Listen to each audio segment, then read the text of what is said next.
Hi, listeners. You are listening to the Eagles Talent Podcast. Today, I am here with inspiring mom, amputee activist, and keynote speaker, Stephanie Decker. She joins us today on the 6th anniversary of the horrific event that resulted in the loss of both her legs. Stephanie, thank you for joining us. Thank you for having me. I appreciate it. So, first question. Your story of survival instantly made national news. You were on the Today Show, Ellen, and your family even met President Obama. Why do you think your story resonated with so many people?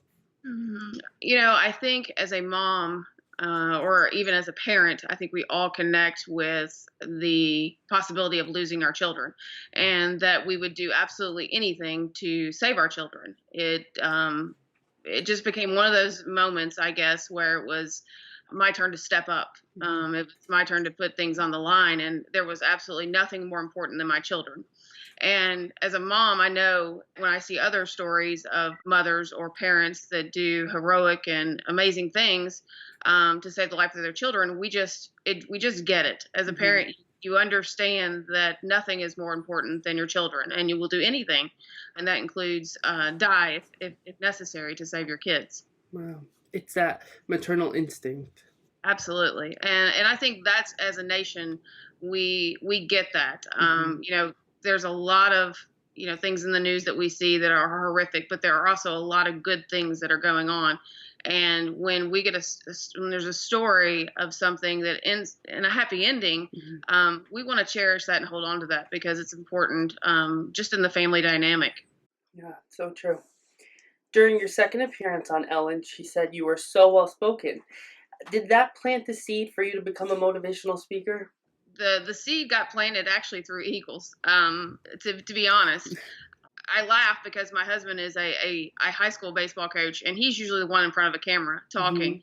And I was always kind of behind the scenes, and then we flip-flopped. And I realized just when I started to speak with others and hear other people's stories, it almost just kind of felt natural that this was the way it was supposed to go. As kind of things started to kind of roll, and then of course with Eagles, they kept contacting me and persistent, absolutely. And I'm glad they were because I always tell my kids it took 37 years to finally figure out what I want to be when I grow up, and I love my job. I mean, it's so satisfying in so many different ways. That's amazing. I have to ask, I know you mentioned that there was a bit of a role reversal and your husband was in front of the camera. Did he give you any tips? No, actually, he criticized me, and then now I criticize him whenever he gets, because he says way too many ums. Yeah, payback. So during a recent interview, you referred to your life before the tornado as being in your own little bubble. Since the accident, you challenged legislation through the Stephanie Decker Foundation. When did you decide to launch your foundation, and how has it evolved since its inception? Oh, we've come a long way in 6 years. The inception actually was when I was in rehabilitation center waiting to get home. Wow. It became pretty clear when I kept there was a window that was right beside my bed, and there was a little boy that was outside playing, and he was actually missing a leg. He was on a prosthetic, and he was trying to kick the ball. And it was one of those that it finally just clicked that, we have absolutely everything in the world that, our family is safe. We had insurance. We knew we were going to rebuild our home. We were in good shape. Was it stressful? Absolutely. Was it challenging, difficult? No doubt. However, we needed to figure a way to help other people at this point because we were going to be okay. And how many of those didn't have a voice out there? There were so many that had been in a situation where there was an accident and they were looking to have a specific prosthetic and they weren't able to get it because insurance denied it. And this was our chance to actually make a change that had a ripple effect. And we're so excited to where it's come. You mentioned meeting Mr. President. When we did, Mr. President had asked me, he goes, what can we do to help you? And I told him, I said, I need this knee. The specific knee that I wear is a microprocessor knee. It can get wet, it can run, it can do everything that will give me my life back, that have my kids. And it was not allowed for civilians. It was only allowed for military soldiers. And I was a firm believer that our soldiers needed it, absolutely, because they actually went back to war with this knee. I mean, that was their jobs. They wanted to go back And but I felt it was important for me to have this as well. I wanted to swim with my kids. If I needed Right. to run out in the road and save my child from an oncoming car, I just need to be able to react, or jump in a pool and save my kid Right. from drowning. I just need to be able to react and not worry about the expensive piece of metal that's attached to me. And I needed to be able to do those things. And he, in a span of a few minutes, he yelled for his secretary to come in. He goes, Anita, get in here. And he goes, write down this X3 that Miss Decker wants. And within 6 months, it was actually on my doorstep. Wow. We were in contact with Walter Reed. They were able to finally get one approved and allow me to use it. And then shortly after that, it really had that ripple effect we were looking for. Hmm. I know in the Louisville area, which is, where I'm from, 4 actually went back on active duty: police officer, firefighters, EMTs, because now they were able to have this X3. They were able to do their jobs without the fear of their prosthetic not Hmm. working because it got wet or because they couldn't run. And it truly was amazing to see how this opened the door for so many other people. Right. And that was the goal. Part of the goal for our foundation was to help amputees get to where they wanted to be in life, because you just don't know. You can expect when this may happen to you. Right. And then the other side of it, the foundation, it was to help kids. I'm a mom at heart. Hmm. This story obviously resonates with other parents, and I realized that there was a need for children that were missing limbs to play sports. Now, I say that, however, I think they teach me more every year when we do camp. Really. They have this amazing spirit and this will to adapt, but we wanted to give children the opportunity, whether it's just 3-year-olds playing backyard kickball, all Hmm. the way up to a high school kid that wants to go on and play D1 baseball. We want to give that opportunity to those kids to be able to do those things if that's what they want to do. Right. And it's actually pretty exciting, because this year we'll actually host our first camp here locally. We usually go, it's about 4 hours away where we do a Hmm. camp, and we're actually October 20th this fall will be our first camp that the Stephanie Decker Foundation actually puts out and hosts on its own. And we'll have some fabulous coaches from all across, southern Indiana and Louisville, Kentucky area that are just phenomenal being able to work with these kids. So we're really excited about being able to do that this year. That's incredible. Can you tell me a little bit more about this camp and Sure. what it offers? Sure, absolutely. So what we'll do is we'll offer kids, as young as kindergarten all the way up through high school, because we have kids that have come to us and said, hey, I want to be able to pitch. Can you show me how to pitch? Or I want to be able to do this in basketball. Can you show me these things? And so we do a lot of one-on-one work, but Hmm. now we've decided to kind of put this together for 2 days and bring in as many kids as we possibly can. And we will only offer at this point just 3 different sports. We'll do baseball, basketball, and football, and possibility of track, just Hmm. because of the locality where we'll have it. We have it available. But we have some of the former MLB coaches and players, pro basketball players, Hmm. football. We have so many great people in this community that really want to help and really want to help these kids. Hmm. So we're kind of excited to see. And I put feelers out a few weeks ago, actually before this anniversary date, to see how many are really interested in coming. And the response was phenomenal. So I think Incredible. being located in the Midwest, a great area to drive into, I think we'll have some success. Oh, that's amazing. And the opportunities that you're offering for children is just phenomenal. Incredible. Sadly, natural disasters are becoming a common occurrence in America.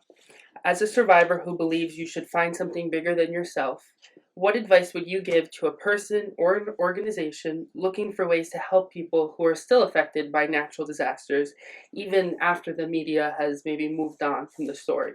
Well, and that's funny you say that, because we're 6 years into this accident, and where, I get the reminders from text messages from people and posts and things like that. The media is not nearly as hypersensitive to it as it was 6 years ago. And that's the nature of the beast. In this time that we're dealing with, issues, school shootings and so many sensitive subjects, we get caught up in the moment of the tragedy, but then we forget the aftermath and what the daily challenges that everyone else deals with. You may forget that this happened, but we carry the scars, Absolutely. for the rest of our lives. And that's what many people deal with in tragedies. And what we don't understand is what goes on behind the scenes and behind closed doors. And my biggest thing, I guess, that I would offer is continue to reach out, continue to help others, continue to find a way to share your story and experiences and heal from Mm-hmm. that.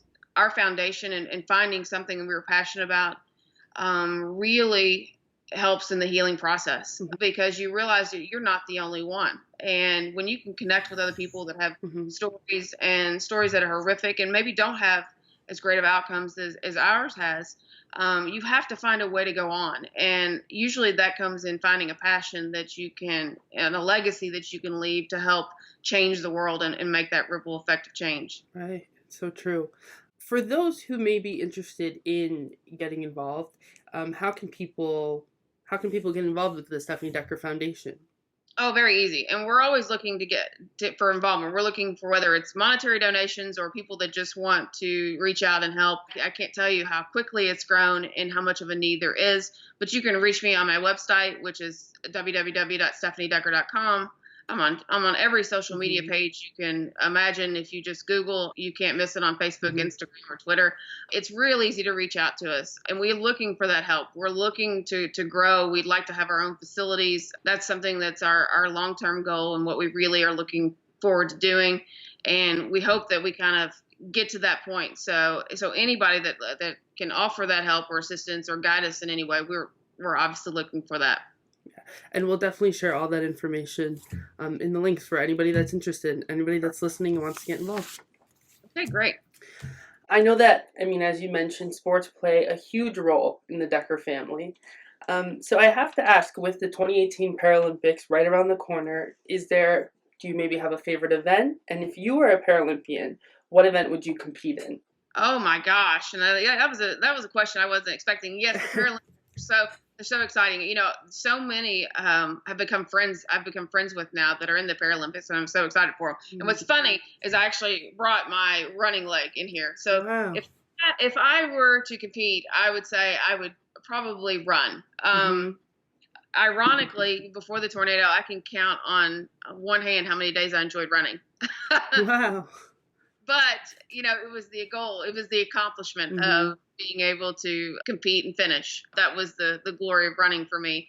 And I can't tell you how much I miss it. So I'm currently running now and working to actually get out and actually have a race, be able to do some of those things, even at now 43. But, the Paralympics is just amazing.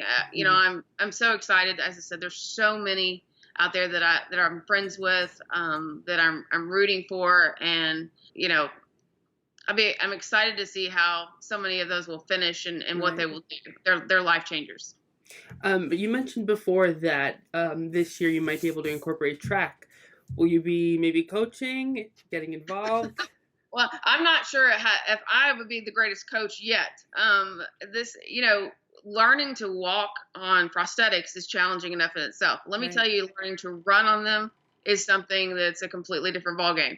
I've learned that patience is not one of my virtues, but I had to really work on my patience because it can be very frustrating. I will bring in experts on track. They may be able to guide me, or even the kids can probably guide me more than I would be able to guide them. Basketball is probably more my sport. Oh, really? That's yes. Great. You coached basketball at one point, right? Yes, and I do now. I coach my kids in basketball, and I utilize my son to show the moves that I can't necessarily show. But with these running blades, I'll actually be able to play basketball again, and really close to being able to get to the rim on it. The nice thing about these blades is they're like kangaroo springs, so you actually have some jumping ability, much more vertical than I ever had when I had real legs. Wow, that's incredible. So your keynote presentation has been referred to as a tale of a mother's love and a fighter's spirit, and how out of diversity, a mission to help others was born. What steps did you take to evolve as a speaker, and what's next for your speaking career? Oh, wow. And I've really evolved.